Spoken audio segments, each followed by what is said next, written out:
So Pride Month is coming to an end, and I think it's important to look back on how the sports world participated in Pride Month. And we're kind of seeing a little bit of a decline in some sports, MLB, I think in particular, of teams not participating as much in Pride events and, Pride days, Pride games, whatever.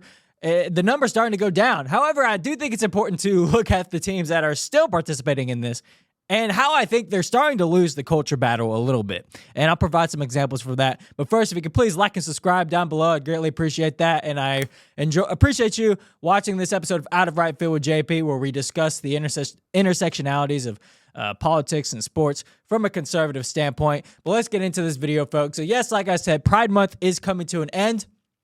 And there were some teams in MLB in particular, predominantly the major sport that is still going on during Pride Month. I mean, the NBA Finals is happening, but the NBA season is pretty much coming to an end at that point. So MLB is really the main sport that is in full swing in the middle of Pride Month.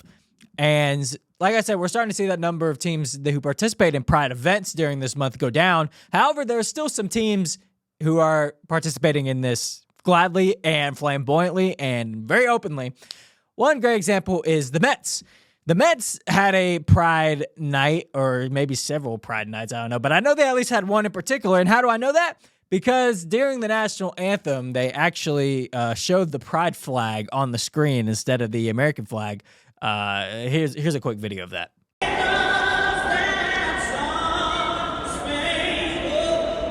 Well, if you're wondering if karma came back to bite them in the butt after that, I believe they went on to lose 7 straight games after that. They went on a bad losing streak after that moment, so that may have been, karma coming back to bite them. However, it is interesting to me that it's okay for teams to just show the Pride flag during the national anthem. I don't care what your thoughts on Pride are. That's like showing the Russian flag during the national anthem. That's like showing the China flag during the national anthem. Any flag that's shown on the screen that is not the American flag or, an American-related flag, like a veteran flag or something like that, should not be allowed. And like I said, they did go on a big losing streak after that, which, in my opinion, may be karma. But that's just, I don't understand how that can be allowed. This is New York, by the way. I understand New York is a very liberal, city, which they just elected a socialist to be their Democratic nominee for the mayor, but I digress. This is a city that is the beacon of America. This is supposedly America's greatest city of New York. And yet we got the Mets doing nonsense like this. It's embarrassing and it's unfortunate. And like I said, whatever you think about Pride itself, the fact that they're showing a flag other than the American flag during the national anthem is embarrassing and deserves to be called out and ridiculed. There are other scenes of them showing, stuff on the screen during their Pride events. You can look into that if you want, but I'll just say they very openly welcome the Pride event and Pride game. But there was another instance in the MLB world during this Pride Month that I would like to go into a little bit. Clayton Kershaw, who is an open Christian, he has talked about his faith many times in the public space, and he actually in the past has kind of complained to the MLB about not wanting to participate in certain Pride events, and he wasn't the only one. There were other players on different teams in MLB who expressed they didn't want to, wear certain Pride gear because of their faith. It goes against their faith. It goes against their Christian faith. And Clayton Kershaw, who is on the Dodgers, future Hall of Fame pitcher, the Dodgers had a Pride night, and both teams in this night had rainbow hats, and I believe other rainbow gear on them to celebrate their Pride night. Clayton Kershaw took the hat that had the Rainbow Dodgers logo and then wrote the verse, Genesis 9:12, I believe it was. Genesis 9:12 through 16, which is the verse of God, expressing after the flood that the rainbow was his sign of a covenant and a promise to the world that he would never flood the world again. And pretty much, showing that the rainbow is representative of God's everlasting covenant with humankind and his everlasting, promise. This was not, as you can imagine, this was not welcomed very gladly in the world of sports, but also, liberal media outlets. calling Clayton Kershaw, homophobic, saying, he just needs to be a tolerant Christian. That was my favorite one. Yeah, he just needs to be a tolerant Christian and accept, something that goes against his faith. I'm sorry, folks. If you're going to force players to wear Pride gear, Clayton Kershaw has a right to either A, not wear the Pride gear, or write whatever he wants on his hat, okay? It's not an attack on you. It's not an attack on your beliefs. It's simply an expression of his own beliefs, okay?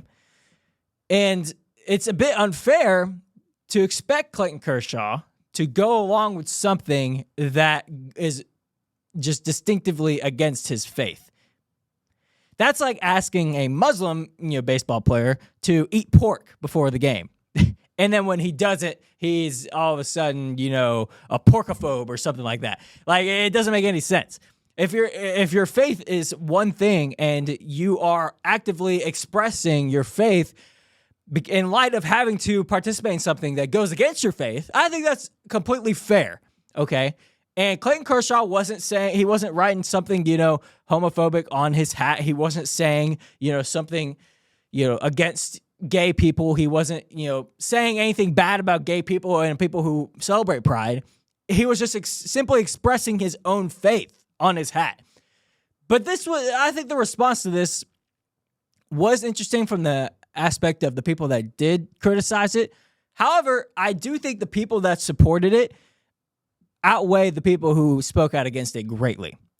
Now, you could argue that it's my algorithm on social media, that, I'm a conservative guy, so I saw the conservative outlook on things a lot more than the liberal outlook on things, which are probably correct.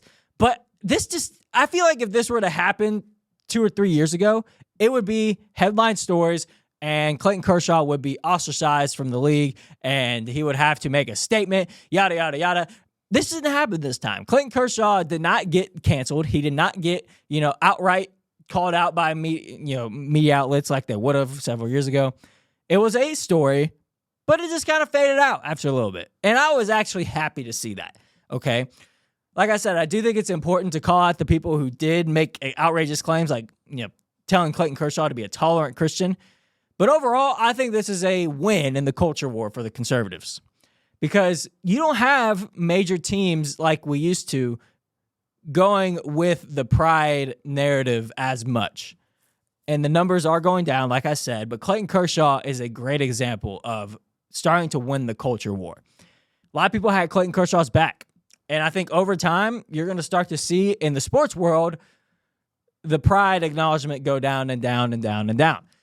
Now, whatever you think about Pride itself, I think it's fair to say that sports should not intervene with politics nearly as much as it does. And you could say Pride is not politics, it's culture. Sure, whatever. However, it's very politically charged and there's very intense political opinions on both sides. But anything controversial, in the culture world and politically, I think it should be reasonable to expect sports teams to not bring it into the sports realm. Now, if a player wants to express his own personal beliefs, sure, I don't care. Colin Kaepernick did his whole thing with kneeling during the anthem. I had my own opinions on it. However, fine, Colin Kaepernick can do whatever the heck he wants. I don't really care. I can have my opinion and say I don't like it, but he's free to do whatever he wants. What I do have a problem with is teams actively forcing their players to lockstep participate in virtue signaling, which is what the Dodgers did, which is what the Mets did.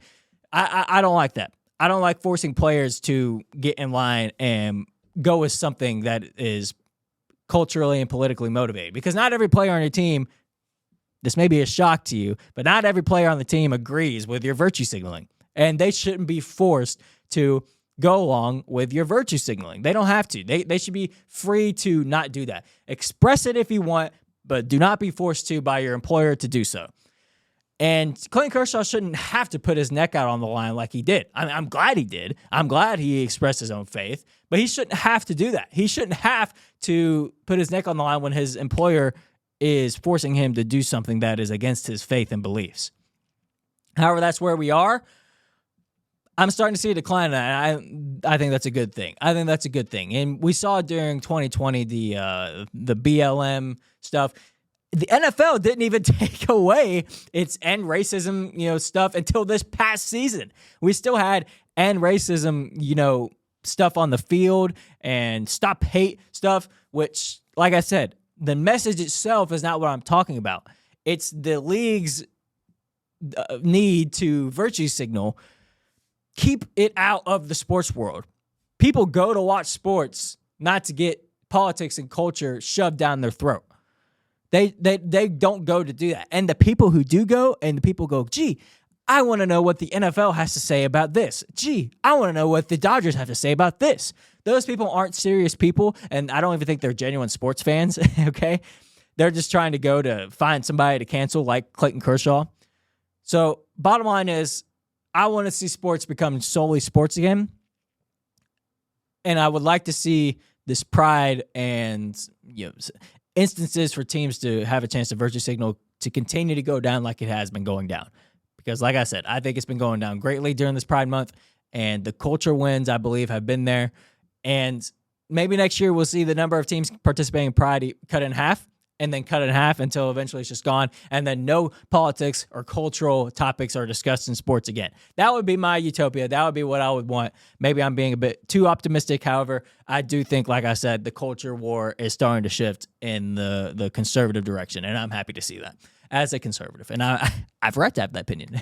So please like and subscribe down below. I appreciate you guys watching this episode of Out of Right Field with JP. Please check out our other episodes here at Right Side Media. And like I said, please like and subscribe so you can be notified whenever we post videos from here on out.